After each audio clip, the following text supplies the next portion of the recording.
श्री राम दरबार में हनुमान जी महाराज श्री राम जी की सेवा में इतने तन्मय हो गए कि गुरु वशिष्ठ के आने का उन्हें ध्यान ही नहीं रहा। सभी ने उठकर उनका अभिवादन किया, पर हनुमान जी नहीं कर पाए। वशिष्ठ जी ने श्री राम जी से कहा, राम, गुरु का भरे दरबार में अभिवादन न करना अपमान है, इसके लिए क्या सजा होनी चाहिए?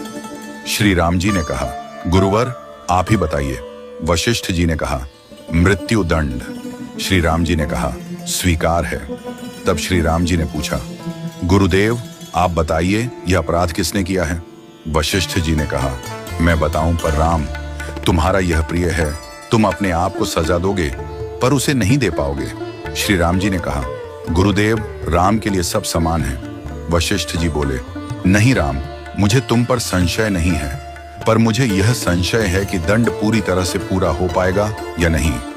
यदि तुम मुझे विश्वास दिलाते हो कि तुम उसे अपने अमोघ बाण से मृत्यु दंड दोगे तो मैं अपराधी का नाम और अपराध बताऊंगा। श्री राम जी ने फिर अपना संकल्प व्यक्त किया। तब वशिष्ठ जी ने कहा, यह अपराध हनुमान जी ने किया है।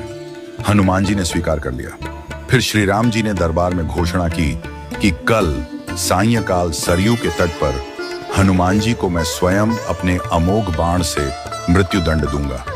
हनुमान जी घर गए तो उदासी की स्थिति में उन्हें देख माता अंजनी चकित रह गई। उन्होंने बार बार पूछा, क्या बात है मेरे लाल? महावीर हनुमान जी आज इतने उदास क्यों हो? हनुमान जी ने कहा, माता, अनजाने में यह अपराध हुआ है। आप जानती हैं कि संपूर्ण ब्रह्मांड में मुझे कोई नहीं मार सकता, लेकिन श्री राम के अमोघ बाण से कोई भी नहीं बच सकता। माता ने कहा, हनुमान, मैंने भगवान शंकर से राम नाम मंत्र प्राप्त किया था और तुम्हें जन्म के साथ ही यह नाम घुटी में पिलाया। तुम्हारी शक्ति का कारण राम नाम ही है, जिसके प्रभाव से तुमने बचपन में सूर्य को फल समझकर मुंह में ले लिया था। वह राम नाम ही तुम्हारी रक्षा करता है, चाहे राम स्वयं ही क्यों ना हो। राम नाम की शक्ति के सामने राम की शक्ति और उनके अमोघ बाण की शक्तियां महत्वहीन हो जाती हैं। जाओ हनुमान, तुम राम राम का उच्चारण करना आरंभ कर दो। माता के चरण छूकर हनुमान जी सरयू के तट पर राम राम राम रटते हुए पहुंचे। सायंकाल श्री राम जी अपने संपूर्ण दरबार के साथ सरयू तट पर आए। सभी को यह कौतूहल था कि क्या श्री राम हनुमान जी को सजा देंगे, लेकिन जब श्री राम ने बार बार अपने अमोघ बाण चलाए तो हनुमान जी पर उनका कोई असर नहीं हुआ। तब गुरु वशिष्ठ जी ने शंका जताई, राम, क्या तुम पूरी निष्ठा से बाण चला रहे हो? श्री राम जी ने कहा, हाँ गुरुदेव, मैं गुरु के प्रति अपराध की सजा देने के लिए अपने बाण चला रहा हूँ। इसमें कोई चतुराई नहीं हो सकती।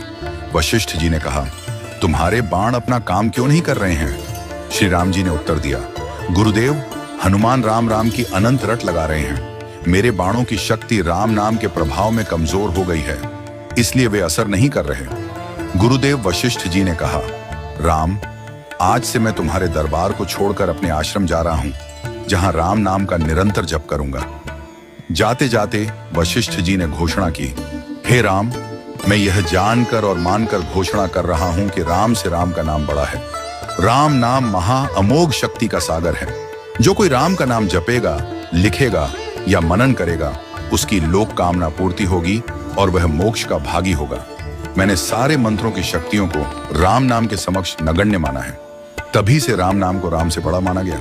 वह पत्थर भी तैर जाते हैं जिन पर श्री राम का नाम लिखा होता है।